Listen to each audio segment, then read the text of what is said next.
ನಮಸ್ಕಾರ ವೀಕ್ಷಕರೇ, ನಮ್ಮ ಯೂಟ್ಯೂಬ್ ಚಾನಲ್ಗೆ ನಿಮಗೆಲ್ಲ ಸುಸ್ವಾಗತ.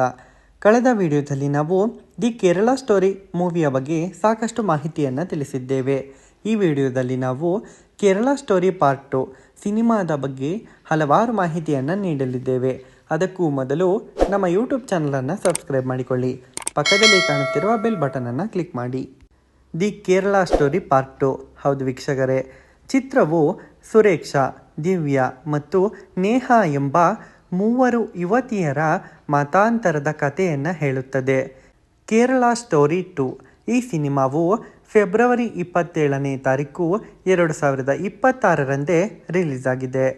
ಮೊದಲೇ ಹೇಳಿದ ಹಾಗೆ ದಿ ಕೇರಳ ಸ್ಟೋರಿ ಪಾರ್ಟ್ 2 ಚಲನಚಿತ್ರವು ಮಿಶ್ರ ವಿಮರ್ಶನೆಯನ್ನು ಪಡೆದಿದ್ದು, ಮೊದಲ ಭಾಗದಂತೆಯೇ ತೀವ್ರ ಚರ್ಚೆಗೆ ಗ್ರಾಸವಾಗಿದೆ.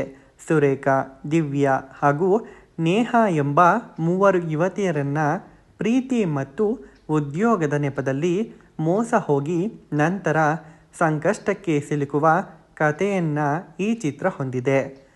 ಉಲ್ಕಾ ಗುಪ್ತಾ ಅವರ ಅಭಿನಯ ಉತ್ತಮವಾಗಿದ್ದರೂ ಚಿತ್ರದ ಕಥೆ ಮತ್ತು ನಿರೂಪಣೆ ಅತಿಯಾದ ಕೋಪವನ್ನು ಪ್ರಚೋದಿಸುವಂತಿದೆ ಎಂಬ ಅಭಿಪ್ರಾಯ ವ್ಯಕ್ತವಾಗಿದೆ.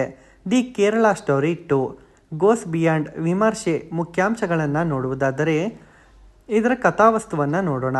ಈ ಚಿತ್ರವು ಹಿಂದಿನ ಭಾಗದಂತೆಯೇ ಮತಾಂತರ ಮತ್ತು ಲವ್ ಜಿಹಾದ್ ವಿಷಯಗಳನ್ನು ಪ್ರಸ್ತಾಪಿಸುತ್ತದೆ.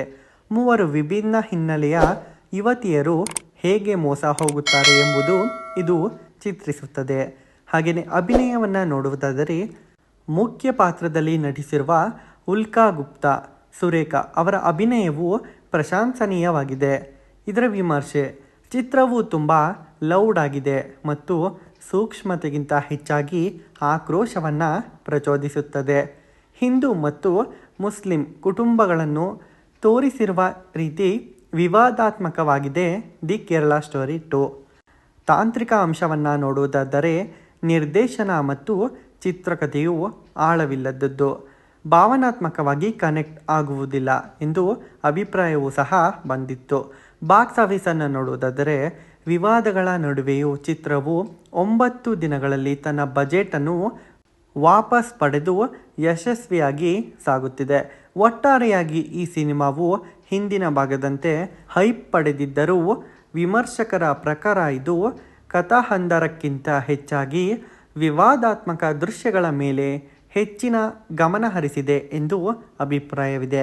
ನೋಡಿದರಲ್ಲ ವೀಕ್ಷಕರೇ, ಇದಾಗಿತ್ತು ಕೇರಳ ಸ್ಟೋರಿ 2 ಸಿನಿಮಾದ ಸಂಪೂರ್ಣ ಮಾಹಿತಿ. ಇದೇ ರೀತಿಯ ಹೆಚ್ಚಿನ ಮಾಹಿತಿಗಳಿಗಾಗಿ ನಮ್ಮ ಯೂಟ್ಯೂಬ್ ಚಾನಲನ್ನು ಸಬ್ಸ್ಕ್ರೈಬ್ ಮಾಡಿಕೊಳ್ಳಿ.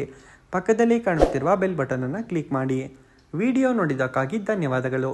Thanks for watching.